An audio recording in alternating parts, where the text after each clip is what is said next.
Hi guys, my name is Sanjay Gupta. I'm a consultant cardiologist in York. Today I wanted to do another video on blood pressure and why the numbers are not as important as we think. Okay, so the first thing to say is thank you so much for your patience. I'm sorry I haven't put any videos out. We had the heart health seminar in August, which went really well, but then I got caught up. So I've now relaxed and I'm gonna get some more videos out soon. So I thank you for your patience. Right, now the first thing to say is there is nothing that generates more anxiety than high blood pressure numbers. Okay, as part of my work, when I do a clinic, patients come, they have their blood pressure measured by the nurses, and the first thing that everyone worries about is, oh my God, what was my blood pressure? What was my blood pressure? And what I wanted to try and do is try and make things slightly clearer because I don't think the numbers are that important.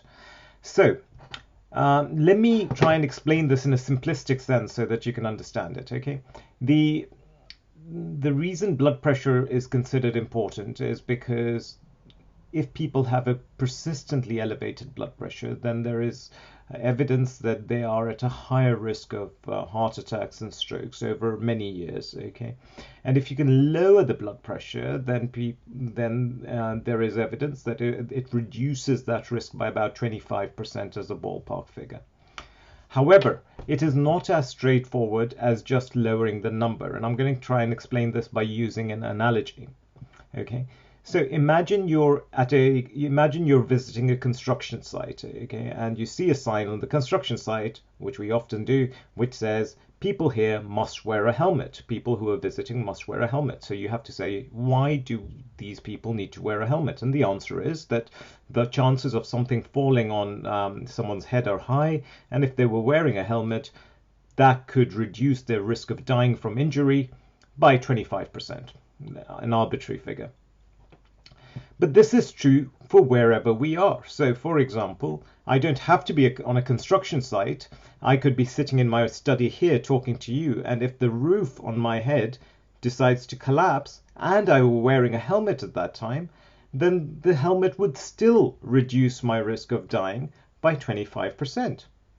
But the chances of the roof falling on my head are very, very low whilst I'm in my study compared to if I were on a construction site.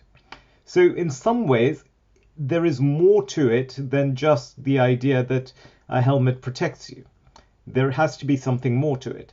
So in blood pressure, we realize that it's far more important as to who you are and what your other risks are, which decide your risk of stroke. So let me give you an example. There was a very interesting study or an interesting paper by Erica Wallace in Heart Journal 2002, which was called Cardiovascular and Coronary Risk Estimation in Hypertension Management.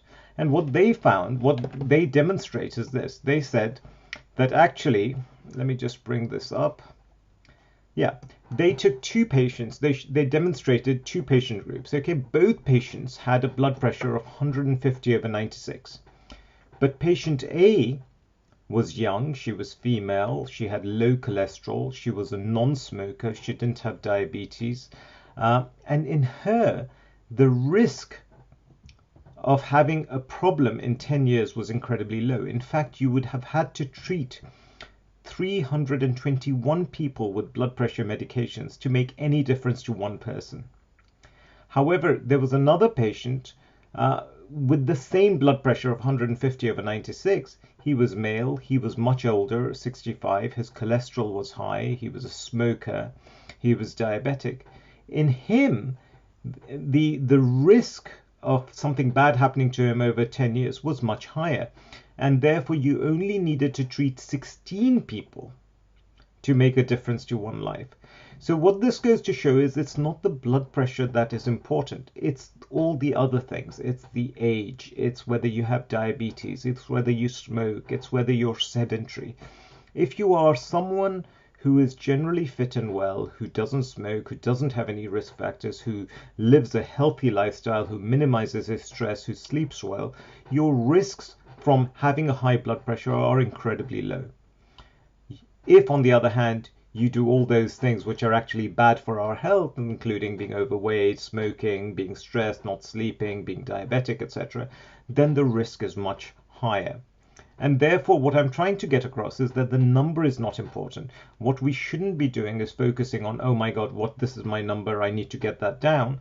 What we should be concentrating on is the general state of our health and thinking, okay, well, if I'm sedentary, then I need to get more exercise. If I'm stressed, I need to minimize my stress. If I smoke, I need to cut that down. Trying to move from being an unhealthy person to a healthy person makes a far bigger difference to our overall risk compared to just reducing the number or making the number look nicer. So I hope this takes away some of the anxiety that people may have when they say, oh my God, what's my blood pressure, etc. Why is the blood pressure not going down?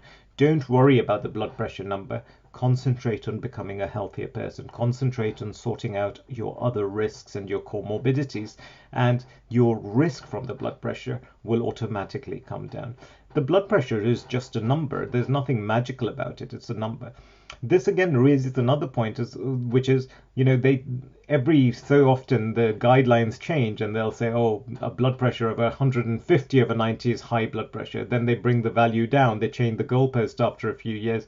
Now they're saying blood pressure of 135 over 80 is high blood pressure. So the point I'm trying to make is why is that? And the answer is because people are generally getting unhealthier. That's why. So even at lower blood pressures, unhealthy people have bad things. Bad things happen to them. And healthy people, even with higher blood pressures, remain fine. And that is why the guidelines keep changing the number, because the number is not as important. The fact that we are getting more stressed, we're leading worse lifestyles than, say, 10 years ago, means that there are more events happening. And that is why they're bringing the number down and saying, oh, treat these people early. But the way to treat them is to reduce overall risk. So thank you so much. Now, lots of exciting things. I have a new website called drsanjayguptacardiologist.com, and I would invite you to come and visit the website. I'm trying to put on lots of stuff on there, so that'll be good.